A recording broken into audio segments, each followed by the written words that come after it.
In versatility and sheer talent, Stirling is the greatest racing driver Britain has ever produced. In his 16-year career, he did 529 races and won 212 of them, an incredible 40%. He'd race anything: Formula 1, Formula 2, sports cars, GTs and saloons. They called him Mr. Motor Racing, and whatever the event, he always raced to win.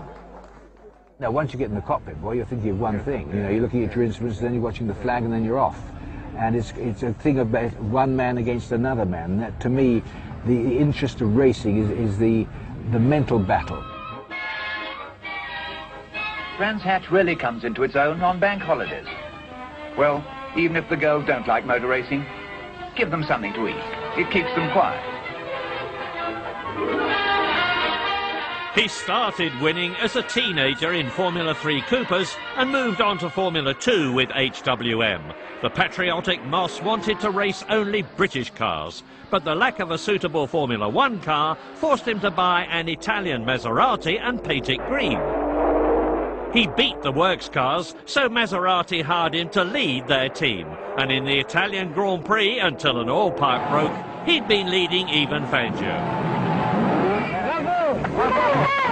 So Mercedes boss Alfred Neubauer hired him as number 2 to Fangio. Stirling spent the 1955 season following in the great man's wheel tracks until an historic moment at Aintree in the British Grand Prix. Stirling beat Fangio that day to become the first British driver to win his home Grand Prix. I have to ask the question. You were wheel to wheel in the 2 Mercedes-Benz the whole time. You crossed the line together. You were ahead. Did he let you through? I don't know. I asked him. Look, our team orders at Mercedes were you race as you want to until you're 30 seconds ahead of the rest of the field. I thought, now I'm in the lead, I'll go like hell. I come around the last corner, I tread flat on the accelerator, I pull over, wave him past. No, you can't take me. We cross the line like that. 1-2. I don't know whether he... He never said? No, he didn't. I asked him. He said, no. He said, it was your day, the British Grand Prix, you were driving beautifully, blah, blah, blah. A true gentleman. A wonderful man. After another spell with Maserati, there was finally a British Formula 1 car worthy of him, the Vanwall. In 1957, Moss won the British Grand Prix, the first championship round ever won by a British car. The Vanwall was quite a difficult car to drive. It was fast and I had a go, and we managed to do it, and it was a big day for us. I'm very pro-English. For it to be an English car, Vanderbilt, of course, was thrilled, as you can imagine. It was a pretty emotive time.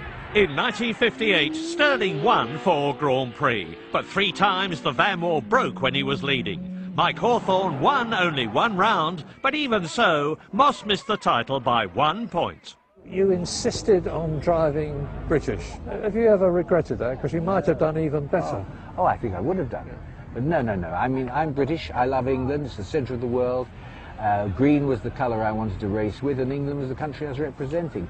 I have no regrets at all. When I lost the title to Mike the first time, I was very, very disappointed. I thought, well, because I felt I could beat him. Second time I was disappointed.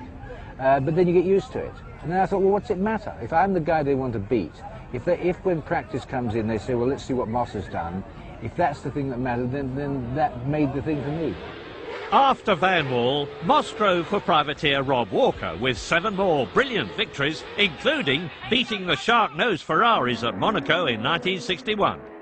That was, I think, my best circuit race. The reason I say that, it was 100 laps. I happened to have got pole position. And if I'd done the 100 laps at the same speed as I did pole, I'd have only been 40 seconds quicker. So that gives you an idea of the pressure. I'd start a lap, Murray, and I'd say I'm going to try and do a perfect lap. And that's how I forced myself right through all those laps. Still at the back of my mind thinking, well, these damn Ferraris can come up. It was a classic Moss victory, the underdog in the privateer's car, beating the all-conquering works teams, and the public loved him for it. But at Goodwood on Easter Monday 1962, fighting back after a long pit stop, Stirling had the shocking and still unexplained accident that ended his professional career. He nearly died, and after a long convalescence, announced his retirement. Now, Sir Stirling, he's still as popular as ever.